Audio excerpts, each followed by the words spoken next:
এক বক্তা স্টেজে আইসা দাড়ি খাটো খাটো এক বক্তা মাগুরাইয়া কথা ছিল এই দাড়ি খাটো দেখে তবলিগার স্যার উনায়ালারা সিরুকুটি কান লিখে বক্তার কাছে পাঠাই দিয়েছে, হুজুর দাড়ি সংক্রান্ত কিছু বললেন। আপনার দাড়ি খাটো কাই একই নেই, দাড়ি লম্বা ভালো না খাটো ভালো তা কই নেই, একটু লিখে পাঠাইছে হুজুর দাড়ি সংক্রান্ত কিছু বলেন। তো হুজুর ওয়েন পড়িয়া কইতেছে, হ্যাঁ দাড়ি বলো ভালো জিনিস, রাখা ভালো। জোরে কর নাউজুবিল্লাহ। যা ফরজ তারে যদি নফলের মর্যাদায় দেই তাহলে কবিরা গুনাহ হবে। কথা কন, দাড়ি ওয়াজিব, তারে শুধু ভালো বললে এটা তার সমর্থন হলো না, তাকে সার্টিফিকেট ঠিকমতো করা হলো না। দাড়ি সম্পর্কে বলতে হবে দাড়ি ওয়াজিব, ভালো বললে তার জবাব সঠিক হবে। তবে তবে উনি বলতেছেন তবে অনেক লম্বা না রাখা ভালো। যে তুমি নিজের দাড়ি কাটো, ছোটবেলায় মুরব্বীকে কাছে ছোট ছোট সুটকি শুনতাম। এই আগে মুরব্বীরা কথা কারণের সাথে ইদানিংকের ছোট পোলা পান্ডা বসবে না। আগে হাটে বাজারে তেল কিনতে যেতেন কাঁচের বোতল নিয়ে, তার আগে ছিল মাইটিয়া পেসি করতে হবে। মাইটি মনে আছে বেশি বেশি ফাল্টি আছে না, দুই একজনে আছে ভালোই আছে। এখন সব ভাষা পাল্টে গেছে, এখন শাপলাবাজি দিয়ে ভাত খায়। আগে আমরা নাইল রান্না দিয়ে খেতাম, কথা ঠিক না? এখন অশ্রমী যায়, আগে আমরা আঁকতে যেতাম বাগানে, সব পাল্টে গেছে। এই জন্য একটু পুরন কাছা দুধে টানতে আছে।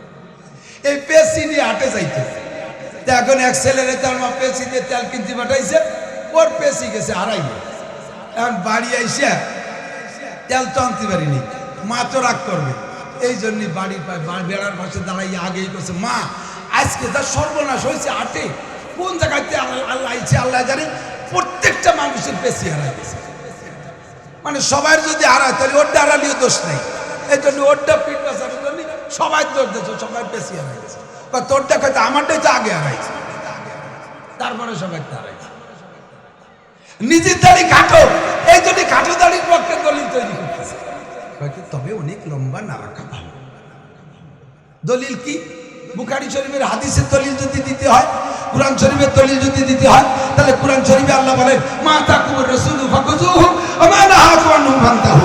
কুরআন শরীফের দলিল যদি দিতে হয় তাহলে বলবে কুল আতিউল্লাহ ওয়া আতিউর রাসূল ওয়া উলিল আমরি মিনকুম। তোমরা আল্লাহর হুকুমের অনুসরণ করো, নবী পাকের হুকুম এবং আমরের অনুকরণ করো, হক্কানি উলামায়ে কিরামের অনুকরণ করো। তাহলে যাইয়া দাড়ি হয়ে যাবে লম্বা, কারণ নবী তো কাটা দাড়ি রাখে নাই।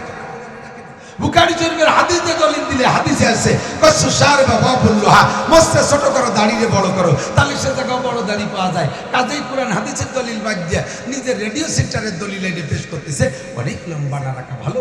এর কারণ হলো দাড়ি যদি বেশি লম্বা হয় তাহলে পেশাব করতে গেলে বসে সিটে দাড়িতে রাখতে থাকে।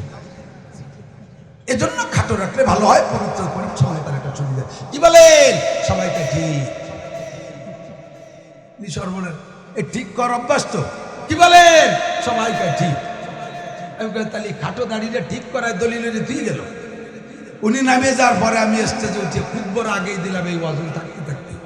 আমি বললাম দাড়ি যদি লম্বা হয় আর তা নিয়ে পেশাব করতে বসলে যদি সিটে দাড়িতে লাগার ভয়ে দাড়ি কাটে খাটো করতে হয়, তাহলে পেশাব করতে বসলে দাড়ির চাইতে তো পরনের কাপড় বেশি কাছে। তাহলে প্রত্যেকবার বক্তা দাড়ি যেমন কাটে খাটো করছে, প্রত্যেকবার ওনার ন্যাংটাই মুক্তি হবে। কথা কন না? এটা ঠিক না? পরেরটা জন্মের ঠিক না? বুঝে বুঝে ঠিক করতে হবে। ঠিক। আল্লাহু আকবার। আমাদের সংবিধান মুসলিম জাতি নয়, শুধু গোটা মানব জাতির সংবিধান আল কোরআন। কথা বলেন ঠিক ঠিক না? আমার কোরআনে ছিনে দেয় হাজা সাবিলুল জান্নাহ হাজা সাবিলুল জাহিম। এইটা জান্নাতের রাস্তা, এইটা জাহান্নামের রাস্তা। ফামান শাআ ফালইউমিন ওয়া মান শাআ ফালইয়াকফুর। পথ আমি দেখাই দিছি, মনে চাইলে তুমি হিদায়াতের বাণী গ্রহণ করো, মনে চাইলে তুমি গুমরাহির পথ বেছে নাও। হাজা সাবিলুল জান্নাহ দেখাই দিয়েছে কোরআন, এইটা জান্নাতের রাস্তা। হাজা সাবিলুল জাহিম, এইটা জাহান্নামের রাস্তা। মনে চাইলে জান্নাতে যাও, মনে চাইলে জাহান্নামে যাও। এটা একসাথে সর্বসাধারণকে শিখাই দিয়েছে আল্লাহর কোরআন। মুসলমানদের জন্য নয়, শুধু গোটা মানব জাতির জন্য রাহবার। এই কোরআন যেই মেনে চলবে, রাষ্ট্রীয়ভাবে মেনে চললে রাষ্ট্রের মধ্যে সকল শ্রেণীর মানুষের শান্তি আসবে। মাঝে মাঝে একটা উদাহরণ বলে থাকে, এই কথার সাথে একটু কইয়ে যাই। কষ্ট হচ্ছে? অবশ্যই কষ্ট হচ্ছে, বড় মিথ্যে কথা কেন? এখন শান্তি এসে গেছে, আল্লাহ ম্যাক পাঠাই দিয়েছে, কোন আলহামদুলিল্লাহ। আল্লাহ সাহায্য দিয়ে দিয়েছে, কোন আলহামদুলিল্লাহ। আল্লাহ রহমান, আল্লাহ রহিম, সুবহানাল্লাহি বিহামদিহি। এদিক তাকান, আপনার ছোট শালি বিয়ে দিয়েছেন, আপনি নিজেই দেখে শুনে বিয়ে দিয়েছেন, ভাইরা ভাই বড় মহব্বতে, আপনারই কর্মজীবনের একজন কলিগ, তার সাথে বিয়ে দিয়েছেন। ভাগ্যক্রমে দুইজনের পোস্টিং হয়ে গেছে দুই জায়গায়, বিবাহের পরে আর দেখা সাক্ষাৎ হয় না, 7-8 বছর। এর মধ্যে তাকে একটা বাচ্চা হয়েছে, তাও 5-6 বছর হয়ে গেছে বয়স।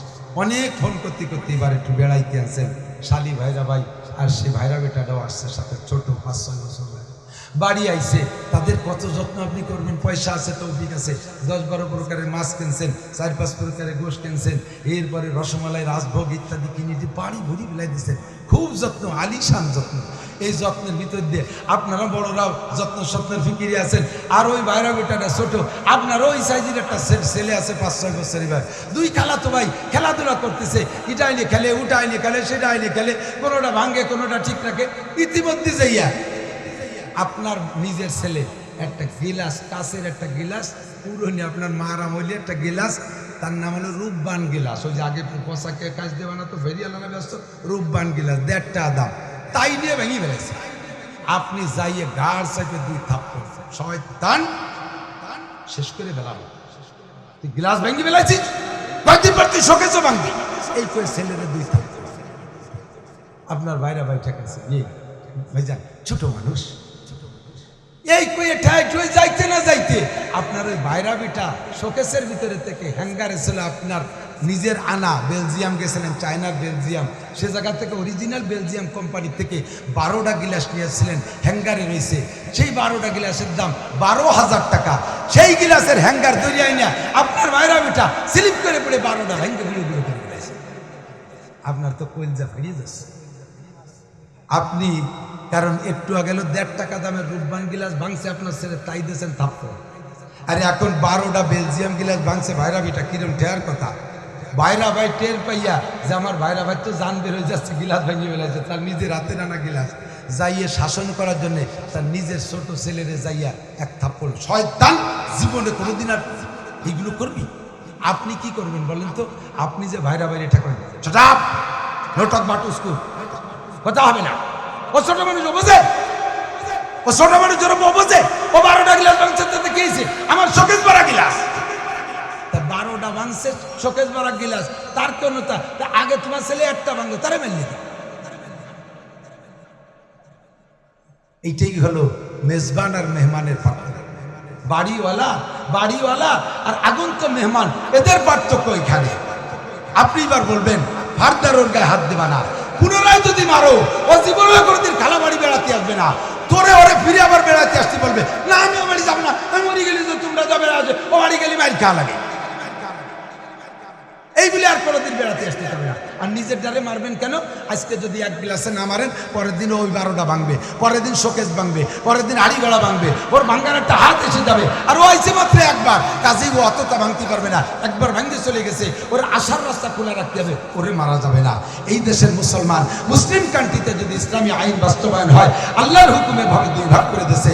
মুসলমান যদি জিনা করে, আর জানিয়াত জানি ফাজলিদু কুল্লা ওয়াহিদিন মিনহুমা মিয়াতা জালদা, যদি অবিবাহিত মুসলমান নারী আর পুরুষ জিনা করে ধরা পড়লে তাদেরকে 100 ডোরা মারো, সামলা শুনে ফেলা দাও। আর সাইকতি জানা যা আর জমহুমা, বিবাহিত যদি জিনা করে পাথর মেরে শেষ করে দাও মুসলমান। কিন্তু এই অন্যায় যদি মুসলিম কান্ট্রিতে হিন্দুরা করে, বুদ্ধরা করে, খ্রিস্টানরা করে, তাদেরকে 100 ডোরা মারা হবে না, তাদেরকে পাথর মারা হবে না, তাদেরকে সামাজিকতা রক্ষার্থে, দেশের শৃঙ্খলা বজায় রাখতে জন্য একটা নর্মাল বিচার তাদের করে দিতে হবে। তারা মেহমান, তাদেরকে এইভাবে মারা যাবে না।